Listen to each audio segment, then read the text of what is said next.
Na edição de ontem do Conexão, nós falamos sobre os 33 anos da Lei da Anistia e sobre o projeto Marcas da Memória, que resgatou lembranças da ditadura militar. E hoje nós vamos falar sobre o papel da imprensa nesse período político do Brasil. A equipe do Conexão foi conhecer o Museu de Comunicação em Porto Alegre, que não é um espaço voltado apenas para a pesquisa. Lá está preservada parte da história do Brasil, dividida em setores de fotografia, audiovisual, som e imprensa. Chico, e foi essa parte do museu que nós fomos conhecer. A imprensa teve um papel importante em momentos decisivos da história política e social do Brasil. E com o golpe de 1964, que deu início à ditadura militar, não foi diferente. Uma das particularidades deste período foi a censura aos jornais do país. Confira na reportagem. O Museu Hipólito José da Costa foi inaugurado em 1974. No acervo estão mais de 3.000 títulos e grande parte da história dos 21 anos de chumbo no Brasil. O museu abrange todos os setores da comunicação social. Sérgio, quando decidiu criá-lo, ouviu dos militares que jornais não eram documentos históricos, mas mesmo com o governo dos militares, conseguiu convencê-los de que o acervo era importante. É como eu argumentei depois, quando um dia eu fui chamado por um coronel também, por que desse Museu da Comunicação, que museu é esse, e quis fechar, e deu uma série de polêmicas, né? E eu disse, olha, coronel, a minha intenção foi salvar esse acervo valioso do Rio Grande do Sul. Para cá vieram 6 toneladas, que eu fiz uma mudança de 6 toneladas de material de jornais, né? Então, todos eles aqui, 38 anos depois. Ele acreditava que a história e a cultura estavam acima da política. Por este motivo, nunca foi perseguido, mas muitos dos colegas jornalistas foram. Com a censura, surgiram os jornais alternativos no Rio Grande do Sul. Um deles foi o Cojornal, fundado em 1970, que abordou temas políticos importantes, a ponto de assinantes serem perseguidos. Outro destaque foi o Pato Macho, criado pelo escritor Luiz Fernando Veríssimo, que reunia jovens que se preocupavam com questões sociais. Ele, brincando, falava de questões políticas bastante importantes, assim, né? E foi um jornal que marcou também uma época. Outro jornal que é referência até hoje é o Pasquim, que se tornou ícone da imprensa brasileira. É o grande ícone, reunindo Jaguar, Enfio, Santiago e tantas figuras importantes, Edgar Vasquez, né? Que através da charge contextualizavam o momento político e através do desenho protestavam e com mensagens subliminares faziam com que o leitor do dia a dia refletisse sobre o regime e o que estava acontecendo naquele momento. O imaginário da população naquele momento político era de que tudo o que ocorria levava para o caminho de um país progressista. Obras faraônicas eram feitas pelo governo.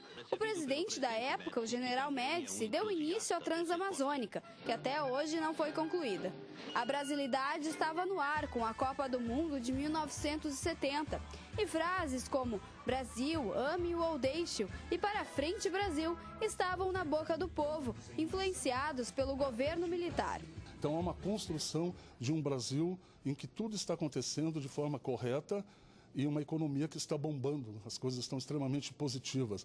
E quando na realidade nos bastidores o cidadão perde o direito do voto, não há liberdade de expressão. O cinema, o teatro está sendo vigiado, está sendo censurado. No Rio Grande do Sul, surge em 1960 o jornal A Última Hora, que fazia parte de uma rede de jornais criada no Rio de Janeiro, ainda na época do Getúlio Vargas. A publicação tinha caráter populista e trabalhista, portanto, foi de extrema importância durante os anos de chumbo. E esse jornal aparentemente é o único que realmente sustenta, condena e percebe que está se articulando um golpe militar e que há uma panela, né, que as ideias estão fervilhando e que João Goulart corre um risco de ser deposto e os militares tomarem o poder como realmente aconteceu. Mas o jornal, que em 1961 se tornaria o Jornal Zero Hora, acabou sendo fechado por enfrentar o regime militar. No ano de 1968, as coisas começaram a ficar bem mais difíceis para os jornalistas. Período realmente que bate de frente e os jornalistas sentem essa perseguição e considerado o ícone o Vladimir Herzog, é o que se chama de anos de chumbo. É a partir do AI-5. O AI-5 realmente é o cerceamento das ideias e da livre expressão do cidadão, a Lei de Segurança Nacional, né, o Congresso já não é consultado, o Poder Executivo tem o poder de determinar, o Presidente da República bater o martelo a hora que bem o desejar. Porém, mesmo com a censura, o trabalho dos jornalistas não foi em vão. Dependente disso, a história mostra grandes nomes e grandes figuras que assumiram essa brasilidade e brigaram por um Brasil melhor, insistiram em mudanças sociais, fizeram essas denúncias, plantaram sementes para que as pessoas, o público leitor, refletisse, né, que estavam sendo omitidas determinadas verdades, ou estavam sendo prejudicados em determinadas reformas, né?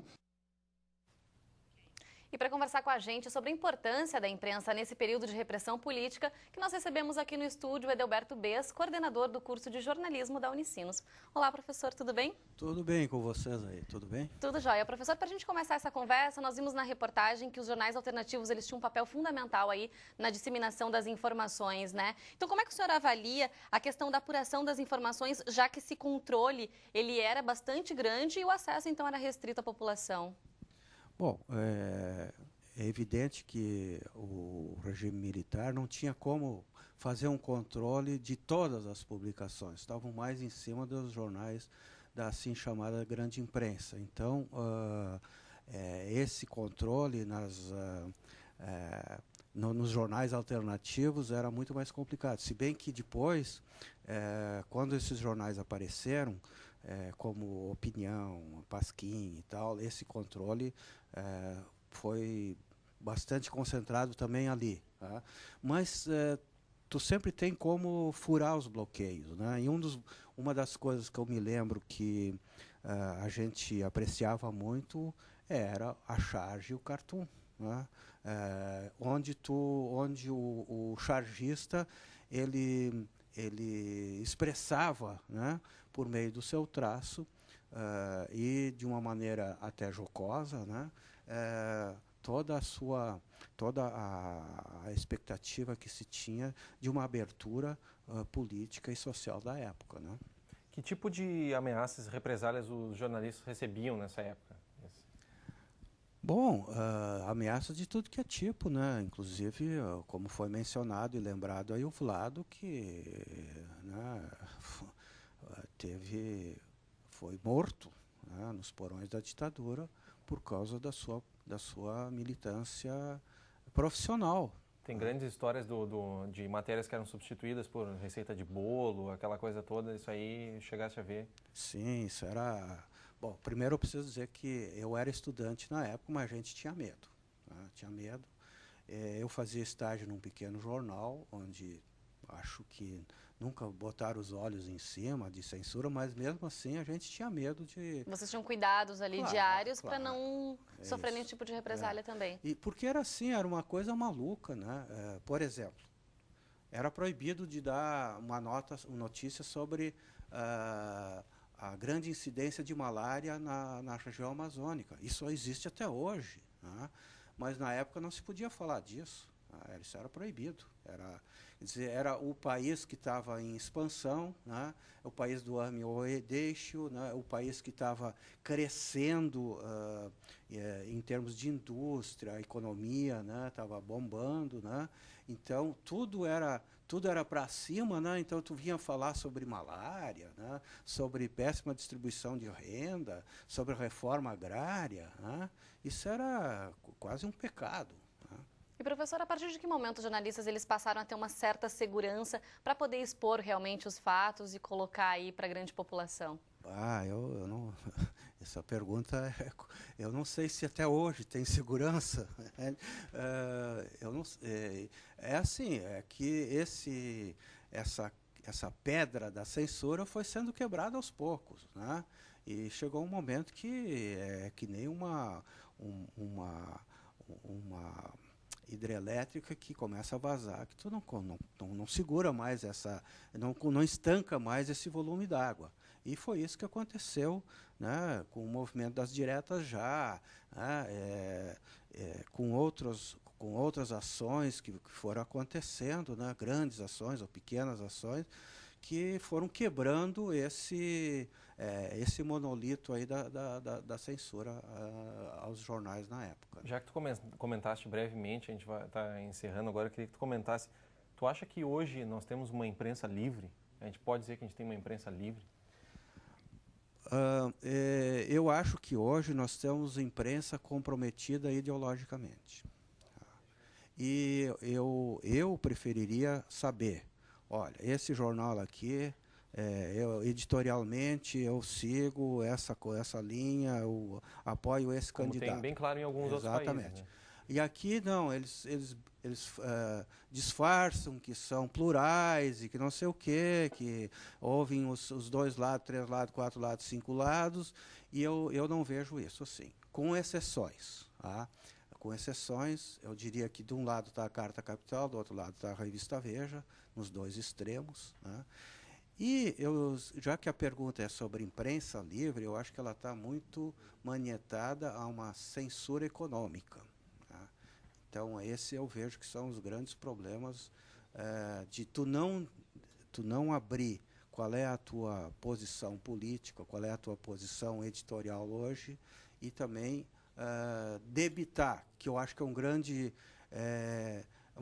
mérito, um mérito da parte do avesso, né, que os jornais e a grande imprensa conseguem dizer que, por exemplo, o fato de jornalista que para o exercício profissional da profissão tu precisa ter diploma, isso fere a liberdade de imprensa, o que é uma balela. Né? Muito antes fere a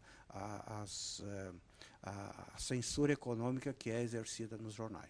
O senhor comentou de 2 exemplos, aí a gente está já com o tempo esgotando, professor, mas o senhor comentou de 2 exemplos que estão em lados bastante opostos, né? Que dica que o senhor daria para o leitor, para a população, então, para ela se manter informada e não ser, então, tensionada aí a um lado editorial somente ou a outro? Hoje eu vejo que a gente tem que fazer leituras de realidades. Tá? Então, o leitor hoje não basta só ler Veja e não basta só ler Carta Capital. Ele precisa entrar num leque de informações, inclusive hoje isso é possível através da internet. Tá? Ele precisa dali fazer a sua síntese. Tá? Agora, o que acontece é que geralmente, né, as pessoas, e a gente não foge disso, né? Se eu me identifico mais com a linha editorial da Veja, eu vou comprar justamente a Veja para reforçar aquilo que eu penso que a Veja, o que a Veja seria o correto. Deveria ser até o contrário, né? Forçar exatamente. a olhar um outro lado que tu não está acostumado. Até para avaliar mais o senso crítico também, né, professor? Porque hoje, então, que pelo menos os jornalistas tenham senso crítico, né? O senso de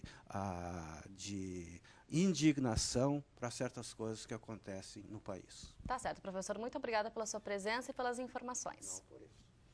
Agora o Conexão faz um rápido intervalo e na volta você confere o debate entre os candidatos à Prefeitura de São Leopoldo, promovido pela Associação Comercial, Industrial e de Serviços do município. Tem também a previsão do tempo para todo o estado e você pode participar do nosso programa pelo e-mail conexãotv@unicinos.br e também pelas nossas redes sociais, o facebook.com/tvunicinos e no Twitter, o @tvunicinos. Nós já voltamos.